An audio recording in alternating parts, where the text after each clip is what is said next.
Okay, so I start. Hello, everyone. I'm Yu Jiang, an assistant professor at the Patterson School of Diplomacy and International Commerce at the University of Kentucky. Today, I present a paper entitled Chinese Digital Platform Companies Expansion in the Belt and Road Countries.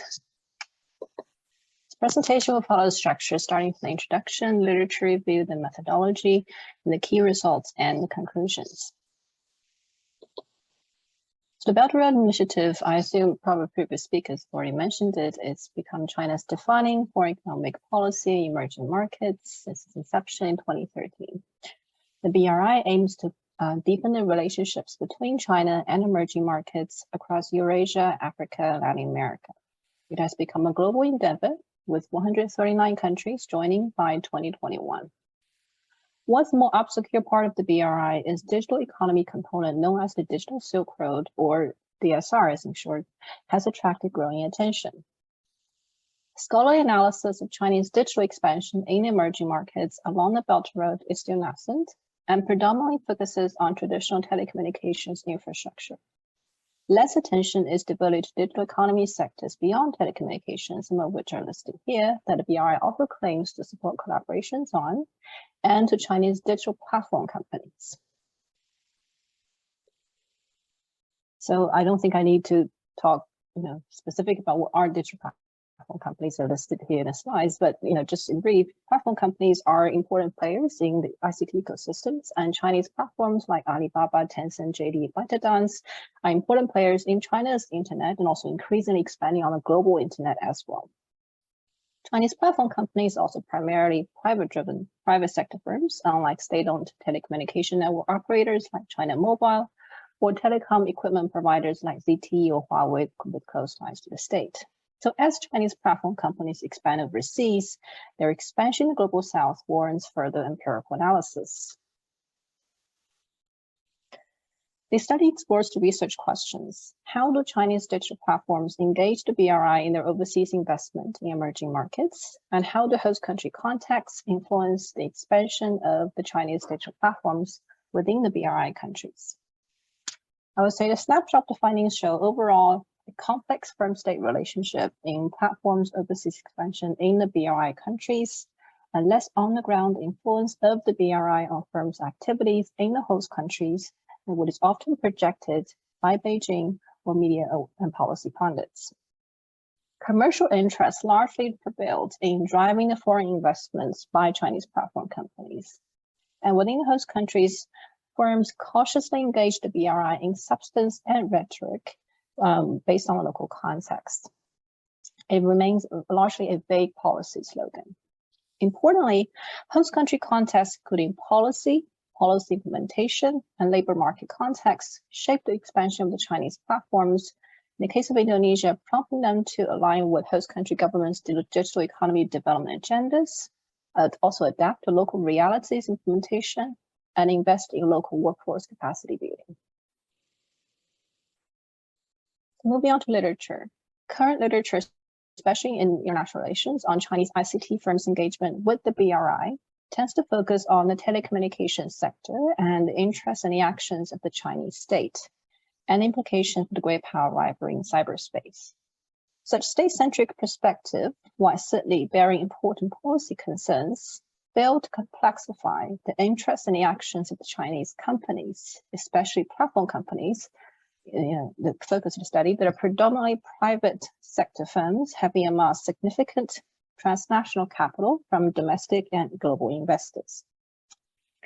This study contributes to emergent literature on Chinese platforms' overseas expansion and highlights their complex relationships with domestic international capital and governments in both China and the host countries. In the domestic market, platform companies certainly benefited from government contracts and exhibit a certain degree of rhetorical alignment with the state, but tensions exist between the firm's profit-seeking logic and the state's political interests. And as this study will show, this tension also exists in their overseas expansion. Secondly, the state-centric narrative in the literature on Chinese on BRI can overlook the role of the host country actors that are adept in engaging Chinese actors to further their own development agendas. Focusing on the host country, emergent literature discusses the overlapping interests between the host country's development agendas and the Chinese players' business aspirations, and how local social, economic, and political contexts can influence the trajectory and the impact of Chinese-backed investments.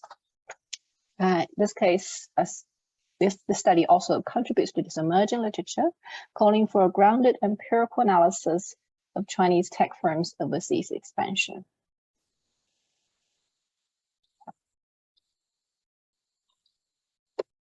Okay. Not sure why this methodology section doesn't show up.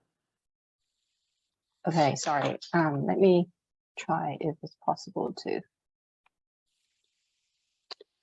Okay, sorry. I'm not sure why it doesn't show up on the full screen size. So this study draws on both quantitative and qualitative data to understand the scope of Chinese platforms' overseas expansion. A descriptive statistics analysis of platforms outward foreign direct investment, OFDI, was conducted using data from the American Enterprise Institute's China Global Investment Tracker database. The database tracks investments no smaller than $100 million US.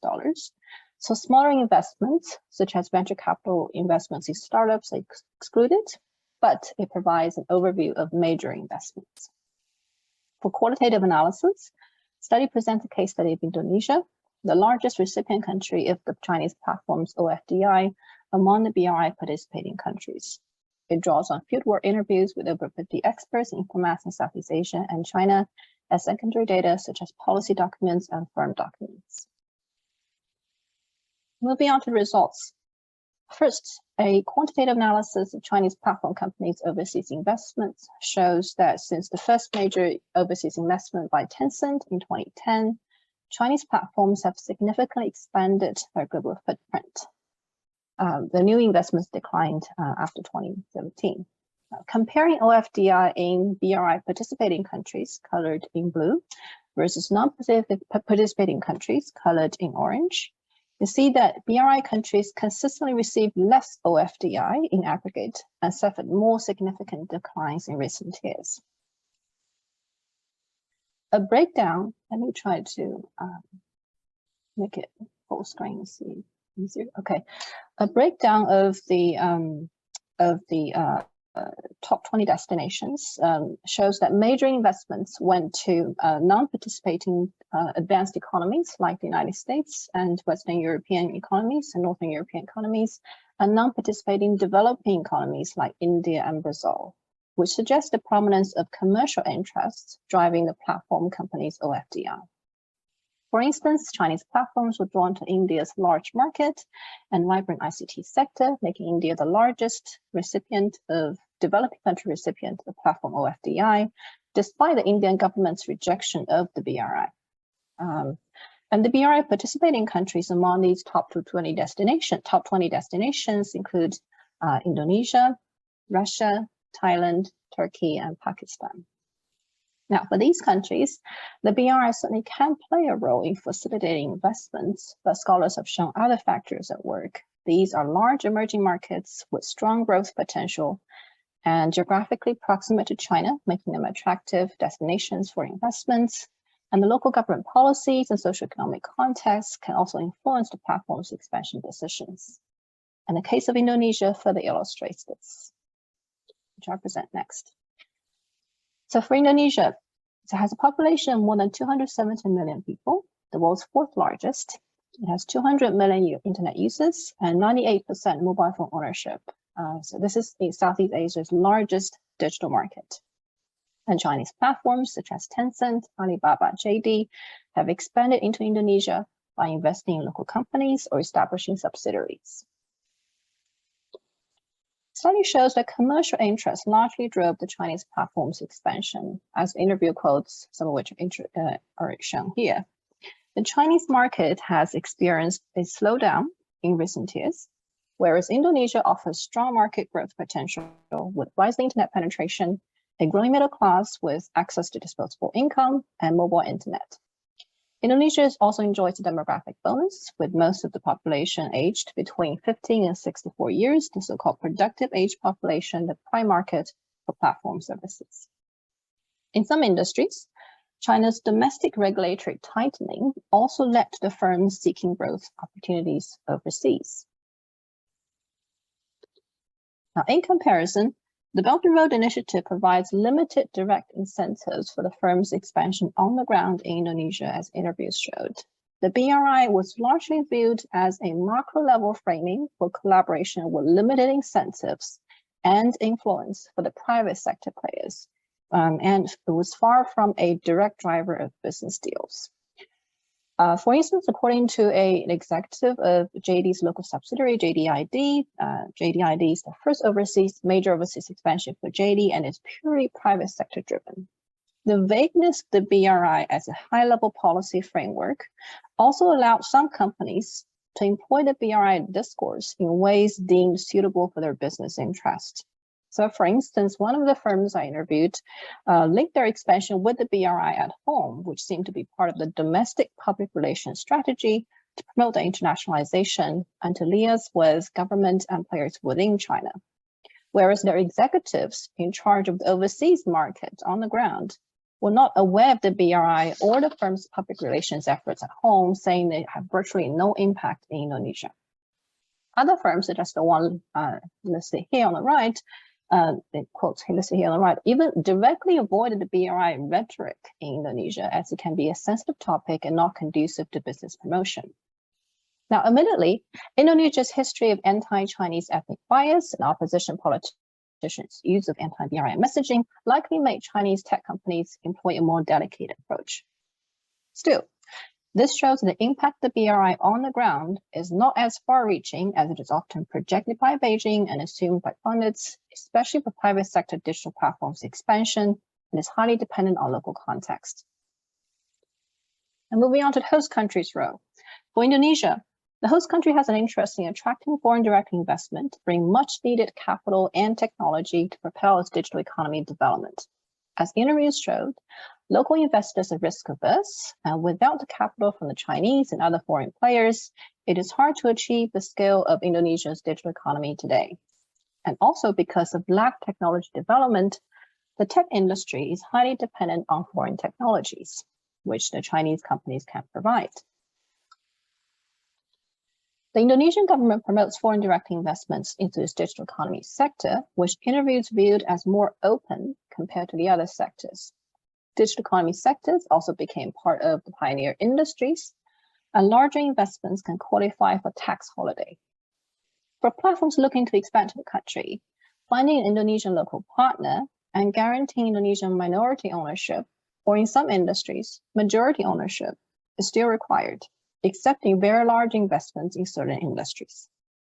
This suggests that the government hopes that the local partners would, in the long term, absorb the advanced technologies and expertise from the Chinese and other foreign partners. In addition, other policies, such as data localization policy, requiring data storage on local data centers, was also in effect until 2019. This also drove the demand for services like AliCloud, which has local data centers.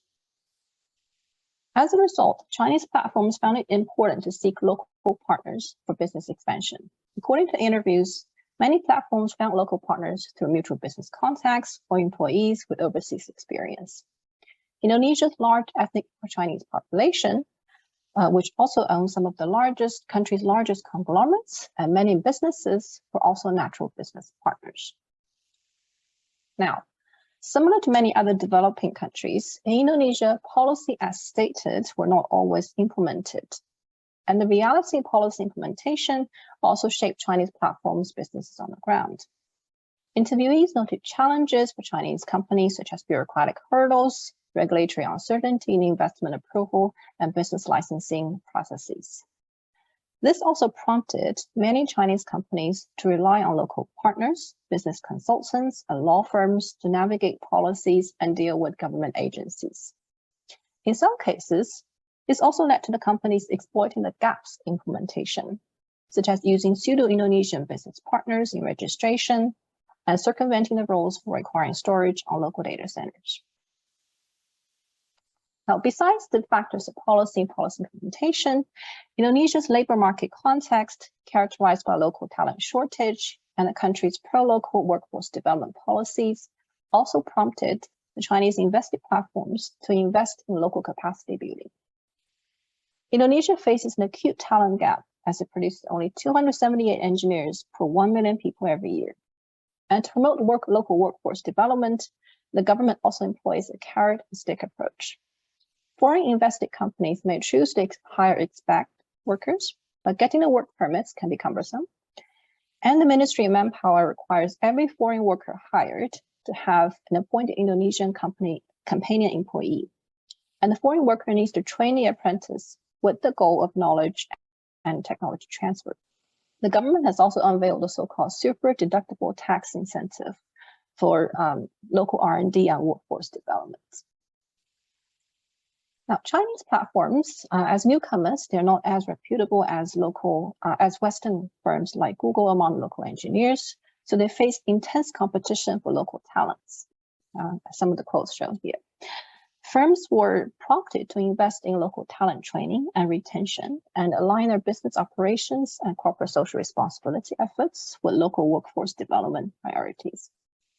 Common strategies include developing training programs with local partners, universities, incubators, and offering seminars, paid internships, business competitions with prizes to track students as future employees, and also management programs.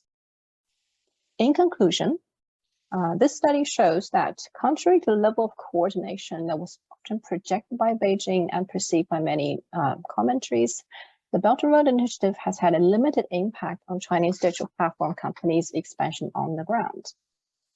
Commercial interests largely drove these private sector firms' overseas expansion, and firms cautiously engaged the BRI policy or rhetoric in the host countries based on the local context.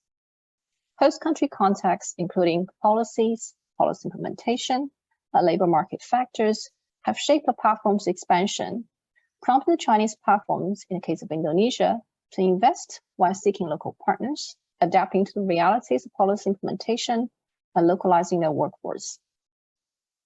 For scholars, this study suggests the necessity to shift away from a Beijing-centric lens to a focus more on the interests and the behaviors of the firms in host countries, an interest in the actions of the host country in Chinese tech's global expansion.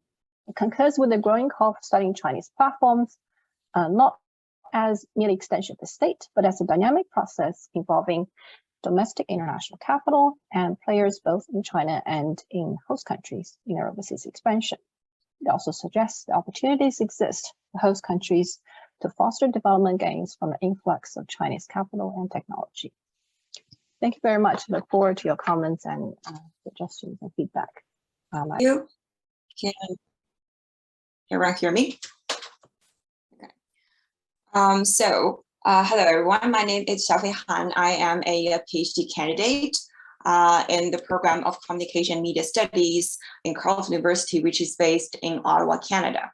And the case study that I'm going to present today is part of my dissertation research, which looks into the Chinese live streaming industries and how the value chain of e-commerce live streaming have integrated different types of production regimes together.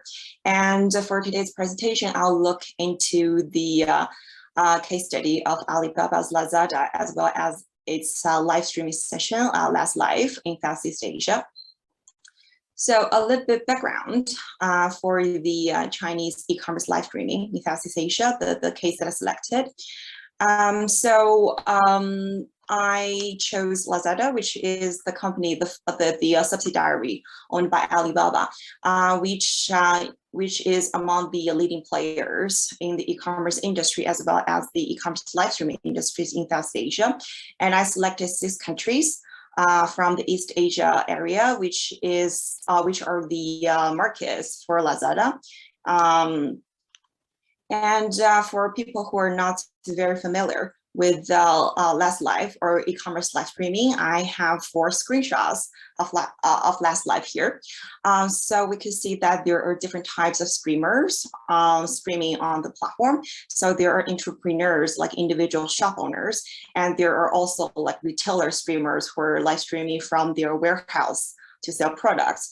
And in the live streaming session, we could see there are embedded shopping cart function, which means that the customer can finish the whole purchase process, the whole purchase cycle within the live streaming session. And also there are different entry points for live streaming sessions on the product page. So these are the features that are quite similar to the live streaming, e-commerce live streaming practices in China. So this case study asks 3 questions. First of all, what are the product regimes and key actors that are connected by the value chains behind Lazada's e-commerce live streaming? And secondly, to what degree the Chinese e-commerce live streaming model is modified by local context and how it potentially impacts the manufacturing, agriculture, and regional trade in both China and Southeast Asia. And the third question is more at theoretical level. So how do the e-commerce live streaming value chains in both Chinese market and Southeast Asia contribute to our understanding of the so-called platform capitalism?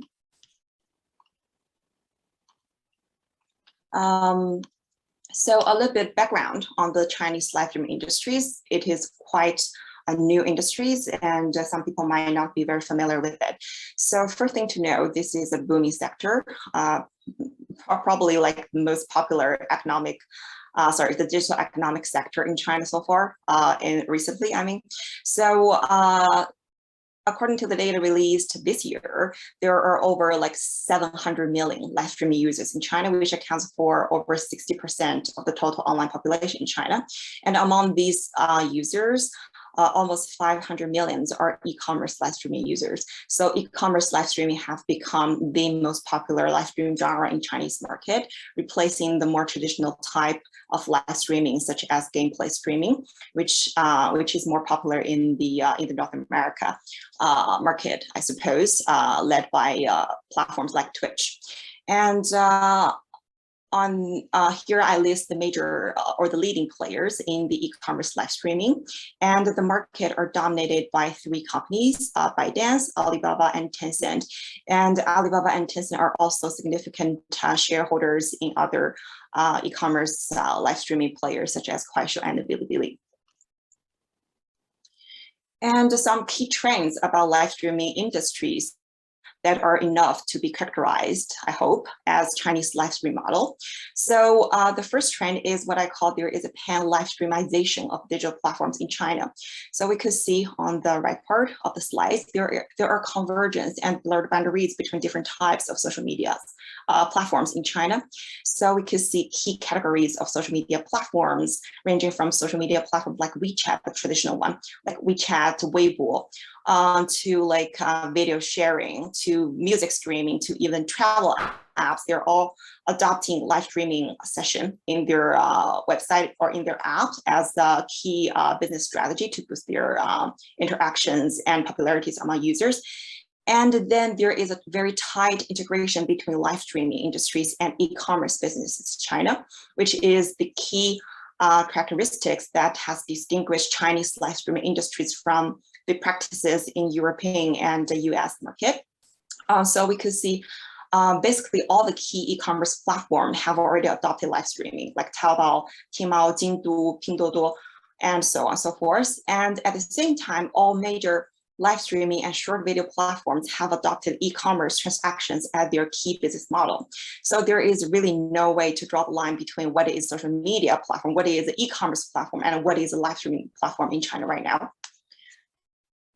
So given this ongoing convergence and industrial practices, my dissertation project, as well as for this case study, I asked, how has the Chinese live streaming model connected different, both capitalist and also pre-capitalist production regimes from online to offline and from cultural industries to manufacturing and agriculture in different localities, including Southeast Asia? And my research question takes issues with the current theorization of the capitalist production associated with platforms, or the so-called platform capitalism.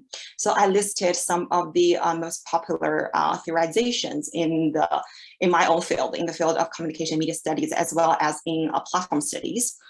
And I found that there are a few shared characteristics or approach that have underlined such theorization. First of all, they all indicate a very linear approach towards the societal progress as well as the development process of capitalism. For example, most of the theorization argue that they consider data capitalism or platform capitalism as the latest stage of capitalist production that are grafted on the mature, industrial capitalism.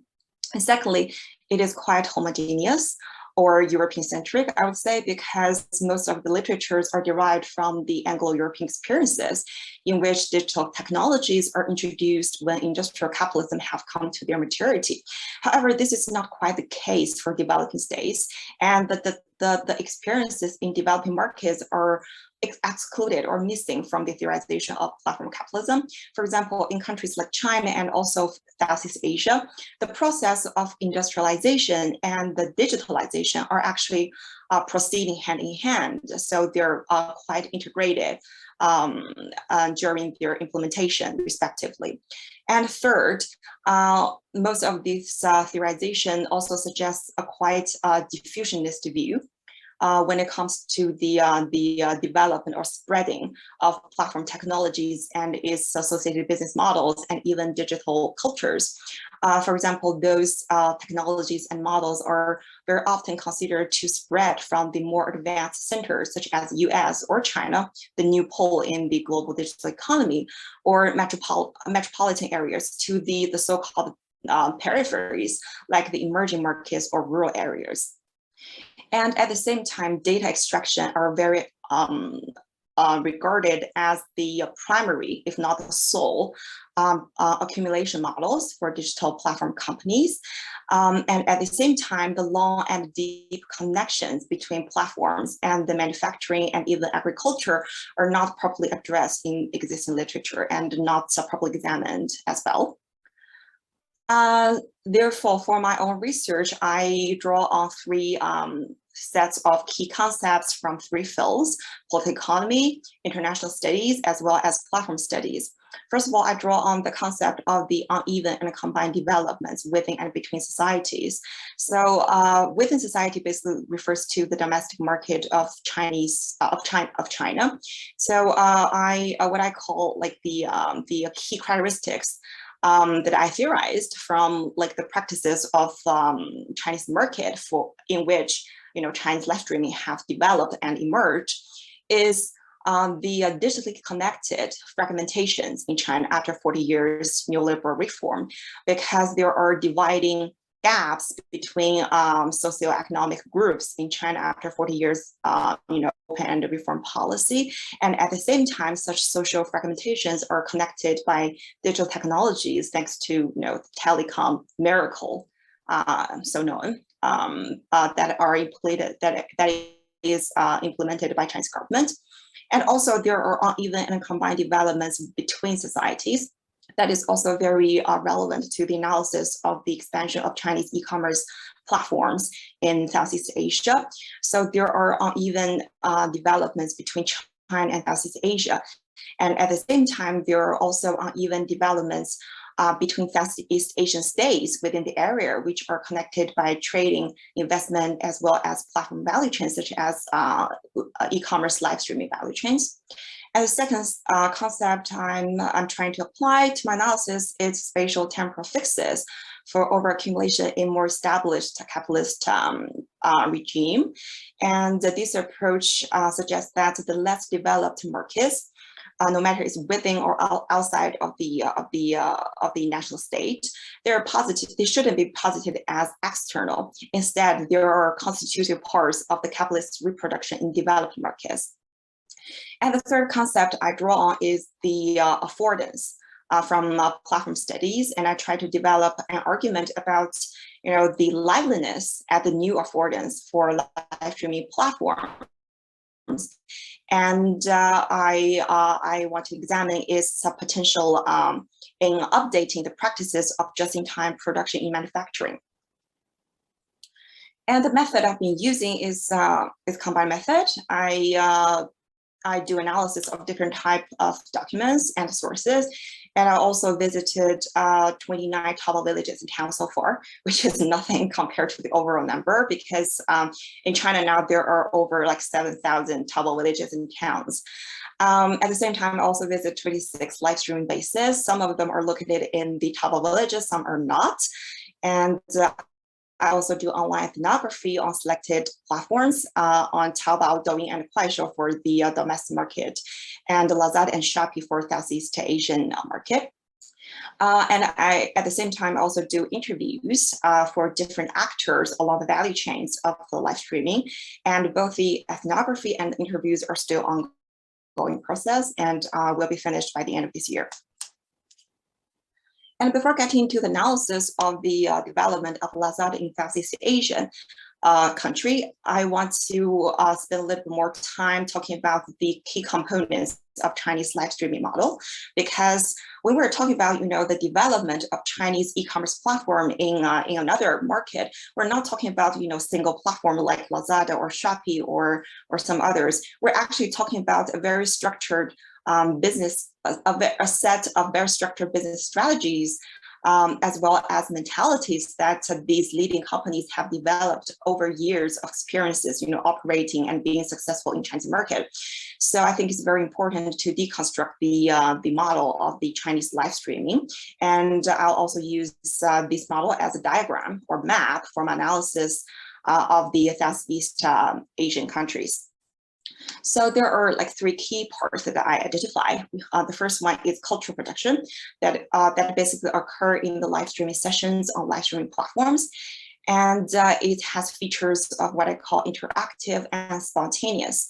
And the second part is the commodity production, which are mostly located in the rural as well as semi-rural production and distribution centers, or some people prefer to call it Taobao villages. But I found that in my field trips, I found that Taobao villages the name of Taobao village has become sort of misleading right now, because the hubs that Alibaba has been building over the years are not only used by Alibaba alone. So they are becoming like clusters and are used and shared by different leading companies like Tencent and ByteDance. So it's very interesting to see Alibaba's office is next to Tencent's office in the live streaming bases that I visited. And for this commodity production, the key feature is that it actually aggregates different type of flexible production regimes. And the third part is data analytics technologies, which I refer to as data production. So of course, I'm curious about the management of data. At the same time, I want to highlight the role or the function or the dimension of the management by data. So what I mean by this is that how the interactions or feedbacks that retailers are getting from the live streaming during their live streaming sessions, for example, like the orders generated during live streaming sessions, how they're connected to the offline supply chains through the data production by the live streaming platforms like Alibaba or like Douyin. So these are the three key components of live streaming model that I identify. And there are also two very important factors as well. The first one is government participation, such as regulation, policy support, and very nuanced, detailed oriented administration of Taobao villages. And also the infrastructure of all sorts. And telecommunication and logistics have been fully discussed. I want to highlight the financial capital, not only about the mobile payments, but the loans. For example, Alibaba has operated its own bank, the Internet Business Bank, Wangshang Yinhang. So that specializes in providing loans to the actually startup fundings for entrepreneurs and to encourage them to engage with the online businesses, the e-commerce business or the e-commerce live streaming. And on these slides, I identify the different production regimes that have been integrated by live streaming model. So for the cultural production, we have platformized content production, which is very particular because it concerns about the reproduction of particular values in the culture. And for the commodity production, it connects different production regimes as well, from peasant economy to petty capitalism to neo-Fordist production regimes with a lot of flexible labor involved, and also the emerging smart manufacturing, which are basically pushed by leading internet companies like Alibaba.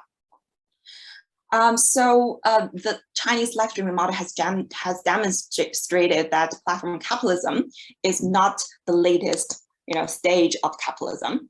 Instead, it represents a digitally mediated amalgamation of different production regimes.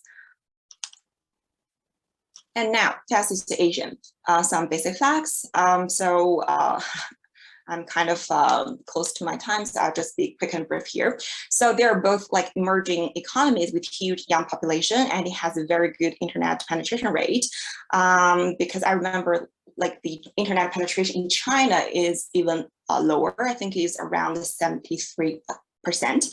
And at the same time, there is very uneven development within the area. So we could see the average e-commerce basket across the different countries are very different. So this is a very uneven developments, which are, however, combined through regional trade and intergovernmental cooperation. And also, Southeast Asia has become China's top trading player since 2020. So these all depicts a very hopeful market for companies like Alibaba. And Lazada is the top player between 2016 and 2018. And I chose this platform as my case study, particularly because it starts to lose market since 2020. I think it's very interesting because there must be something it has done wrong to lose the market. And I think it is very important because it shows that there are some of the experiences of Alibaba are not transferable to Southeast Asia, which means that there's something very unique and localized about Southeast Asia. And Last Life is introduced as an embedded function in 2018, which is quite early given that Taobao live streaming has been launched as an independent app in 2019 in China. And Last Live has adopted the shopping entertainment strategy, which means that it does not only focuses on selling products, but also try to generate content to interact and to create stickiness with of its audiences. So this is still very ongoing. It's a half-baked project, and I'm still gathering data. So identify some of the key issues that I like to share here. And I try to avoid the diffusionist approach that I just criticized. However, I'm still using the business model, the live streaming model as a map for my analysis. So in terms of cultural production, quite a few interviewees mentioned that they found it's very difficult to recruit well-trained influencers in Southeast Asian markets. And also compared to the Chinese live streaming sessions, the live streaming process on Lazada is is not very interactive or engaging. And also Lazada is using the same strategy of creating shopping festivals in Southeast market as well, Southeast Asian market as well. So there is there's a wave of cultivation of consumerist culture on the platform. And in terms of commodity production, so my mainly focus is that to what degree Lazada is used as a way to push forward the export of Chinese products. And at the same time, I do observe that there are quite a percentage of local products produced within South Asia that are being sold on the platform. So this evaluation has kind of leads to the question that should we consider, the expansion of e-commerce business or e-commerce platforms in Southeast Asia as the new spatial temporal fixes for China's e-commerce business or manufacturing and the wider or other economic sectors involved in the e-commerce live streaming value chains, especially after the pandemic boom in 2020, and especially relevant given that the manufacturing is shifting to Southeast Asia, especially to Vietnam very recently. And also when it comes to data production, because a large proportion of products sold on Lazada or through Last Life are Chinese produced products. So I wonder how Lazada's data collection and storage has played a role in terms of informing the manufacturing and exports of Chinese products, as well as the trade between China and Southeast Asia. And in terms of infrastructure and government participation, there are huge differences. For example, the mobile payment system in Southeast Asia is very, very diverse, which is very different from Chinese market that is dominated by WeChat and Alipay. And I also look into the Alibaba's building of Lazada's electronic logistics to see how it collaborated with very fragmented local delivery networks. And when it comes to the participation, the building of digital villages in different emerging states could be seen like on news outlets. However, there are not many like follow-ups in terms of real progress. And I guess this is mainly because, to build over 7,000 Taobao villages is not a single project that could be handled by Alibaba, but it is a co-project that are joint forces by Alibaba and local governments. So the local governments have very high level of intervention in terms of building the Taobao villages at different perspectives. Yeah, I think I've used up my 20 minutes. So that's pretty much for my research. And I'm going to visit Yiwu, which is the production and distribution heart of the World Factory during the weekend. So I hope I could have I could know more in terms of the transnational e-commerce or live streaming from my field trip that are coming soon. Thank you very much.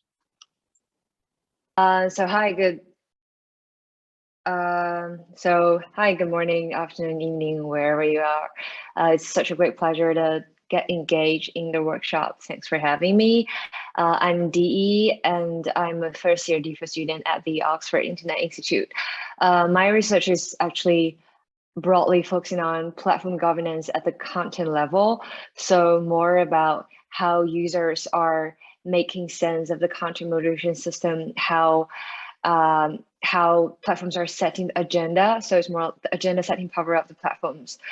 Just a disclaimer here, this is truly a work in progress because I haven't really done my interviews and fieldwork yet. So I'm afraid that unlike the other papers, I cannot present any like substantive findings here. So it's more like a preliminary findings, and I'm just gonna randomly throw out my thoughts and hopefully to foster some discussion. Okay, so if we go through the working title here, transnational governance behind Chinese platforms overseas content moderation. So I'm going to start with some clarifications of the key terms here. Why do we care about content moderation or content governance? And how does that have anything to do with China's digital expansion? So when we're talking about Chinese platforms going global, I think previous presenters today have set the groundwork here. We always think about payments, currency, e-commerce, live streaming, smart cities, or like urban infrastructure. So there's different types of keywords that's gonna pop into our mind. But here I just source a screenshot, a framework by BCG Henderson Institute about a framework for Chinese digital globalization. So here on the x-axis, you can see that's the level of the value that the Chinese competitors will bring to the sector that like of the new market, the local market they're stepping into.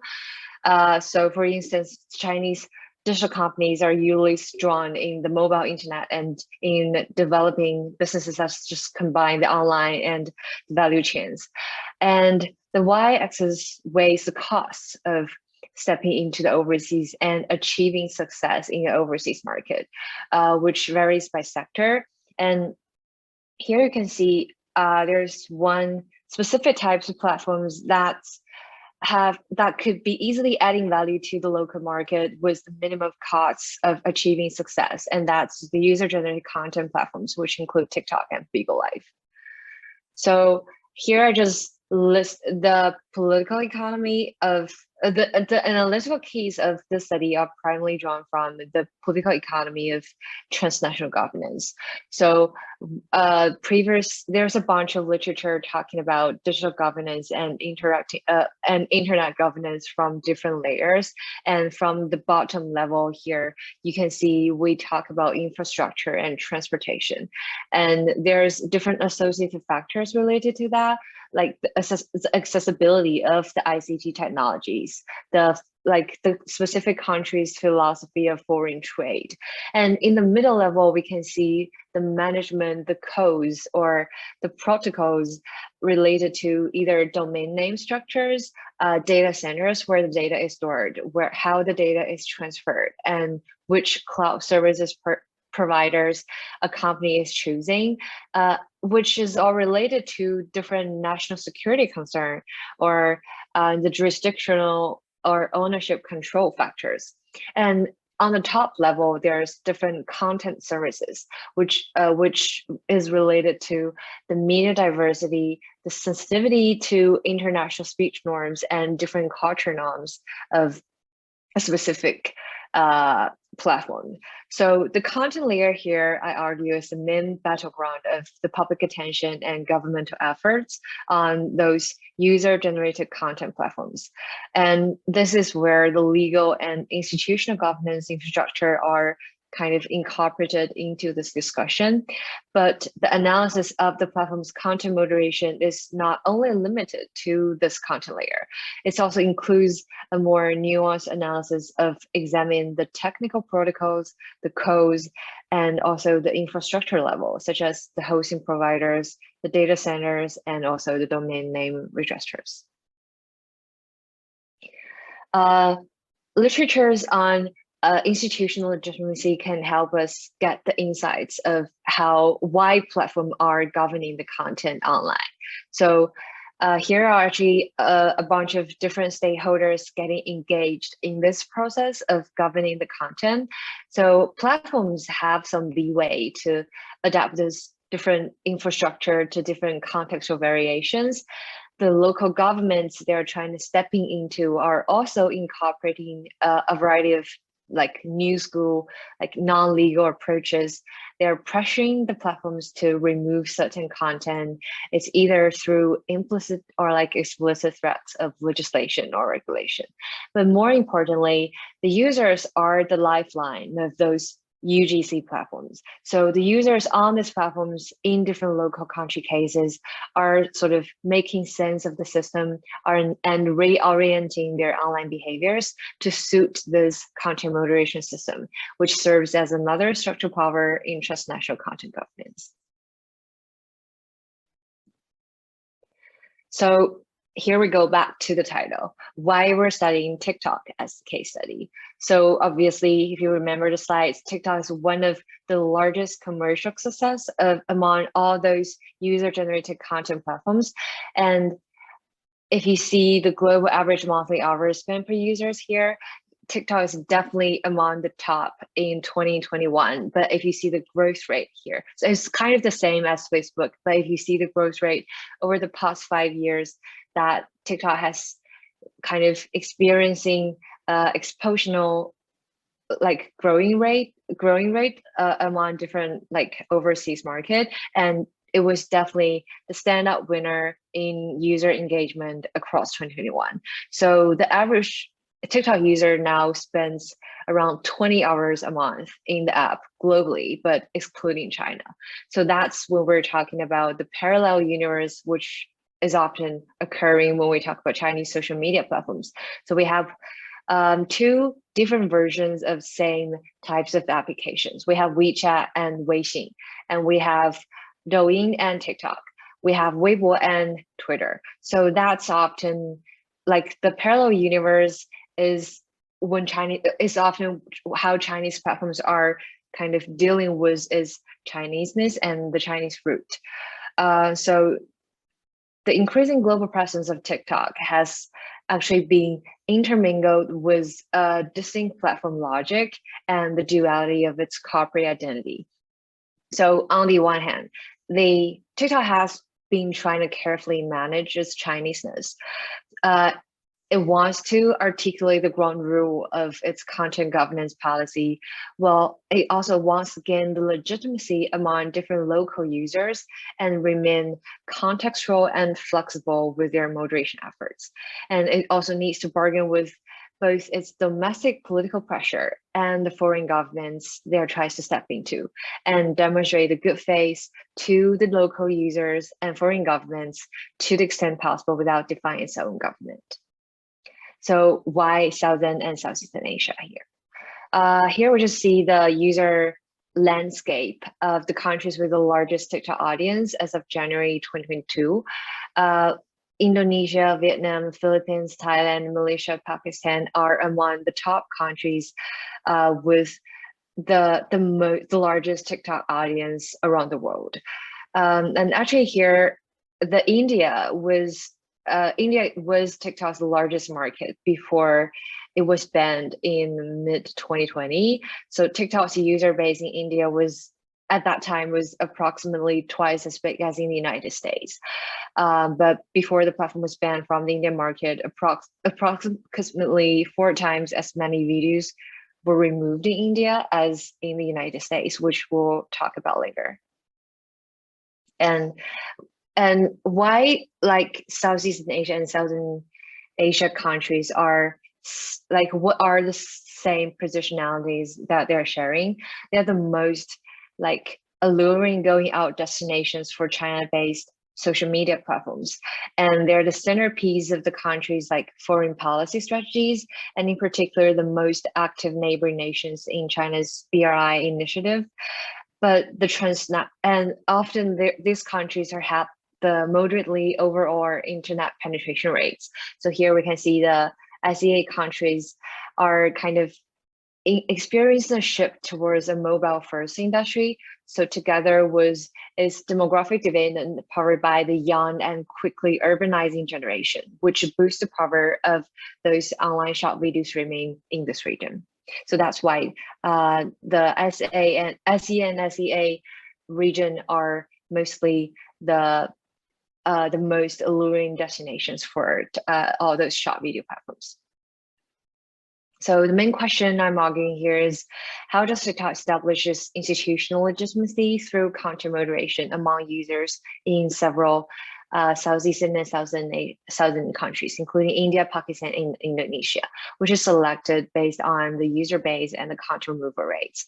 How do they adapt their content moderation system in terms of the infrastructural and also the organizational structures level to different culture variations? And what are the power dynamics behind this content governance practices? How do they articulate the ground rules? So the data collection here is basically aimed to map the biography of TikTok's regional content governance by analyzing data from the company's transparency reports, which kind of characterize the company's trust and safety profile. And also I'm drawing from the longitudinal data from the Wayback Machine initiated by the Internet Archive, which basically screenshot the web page of a certain website of a certain website. So, and you can kind of extract historical data and compare how the policies has been changing on the website. And I'm also using the web swiping of TikTok, the data from TikTok Korea, which shows how it's adapting its organizational structure in different local markets. And in addition to the analysis of the corporate discourse and the normative documents, I also have some analysis on literature and media reports and trying to understand how the major media in these countries has interpreted and responded to the controversies of those content governance, and how the company itself has been incorporating these insights into their localized governance efforts. And here's also some firsthand data collection, which I haven't done already, the fieldwork and interviews with the users and experts from its content advisory council in these countries. So when global platforms grow to a certain size, Maintaining the consistency in their moderation decisions is often done at the expense of being locally contextual. So here I just list a variety of trade-offs between when like a platform is trying to doing content moderation in different country cases. But what makes the process of content moderation either automated or labor intensive are mostly based on the enforcement of the platform's community standards and the content policies rather than legal regulations. So here the table shows the top 5 countries that have removed the largest number of videos uploaded by TikTok, according to its transparency report from 2019. So if you remember, TikTok has the largest user base in this different SE and SA countries, but also has the highest removal rates here. TikTok has been publishing this guideline enforcement report since 2019, but before its ban in 2020, India has actually the largest user base and actually also the highest content removal rates. And the online content landscape here in these countries are actually related to how this content are being removed and how the platforms are dealing with this different case. The tradition of the media system in these countries are extremely different in terms of its professional standards, economic models, as well as political engagement. So the spectrum is quite wide, from Vietnam, Thailand to Indonesia, where their media systems are working in different ways, and also the nature and history of this regime structure and how sensitive it is. The cultural norms related to religion, pornography, and human trafficking also greatly shape the online content landscape of the platform and how the platform articulate the ground rules. So here just list some controversy issues it has been faced in this country since 2018, and notably in 2020, mid-2020, due to the geopolitical border issue between China and India. TikTok was temporarily banned in India. So and also since its global launch in 2017, it has been hit by either temporary or permanent regulatory bans and criticism for its content moderation policy, such as the complete ban in India due to national security issues, and also the block resulting from negative content in Indonesia, the punishment of pornography videos in Bangladesh, and as well as the warning of the immoral or inappropriate content from the Pakistan Telecommunications Authority. But notably, the application was banned in India for threatening national security, and it's now planning a comeback to the Indian market in June 2020 in partnership with a local alliance. So the analysis here shows TikTok has trying to through analysis of the multilingual normative documents on the platform's website. The study finds that the platform is trying to maintaining a certain types of consistency, at least in the community guidelines on paper. But based on a preliminary analysis of its recruitment data, the localization of the content moderation is actually taking place in the practical and routine level rather than the legislative level. So what the platform is actually doing is to appoint the local content moderators to ensure that the content was in line with local cultural preferences. And also technically they're using IP blocking for certain regions to make sure this certain type of content is only visible in this region, but not the others. And also, while maintaining the consistency, they're also trying to be contextual. So TikToks basically have 2 sets of guidelines. There is a strict guideline used in countries with more conservative moral codes and contain a significantly more stringent set of rules. And there's also a set of country-specific standards that impose additional restrictions to deal with specific local controversies, and is also kind of reacting to all those criticism they have been facing from the local government. For instance, here I list the Pakistan media governance system has been highly influenced by the pervasive power and influence of the military regime.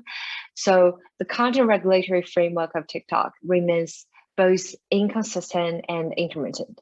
So the content moderation primarily targeted at content deemed to be a threat to LGBTQ related content, or like failed to respect the basic injunctions of the Islamic and culture of Pakistan, but also taking into account of national security and pornography. And also what the platforms has been taking into account is the data center operations. So ByteDance has been saying, has dumping the Ali Cloud to, and shipped from Ali Cloud to Amazon Web Service and Oracle. And that, like I mentioned before, TikTok is also currently in talks with local data partners in India in an effort to try to go back to the Indian market. So apologies, if you can, it would be great if you can wrap up your presentation in 1 or 2 minutes. Yeah, sure. So yeah, just like a short summary here.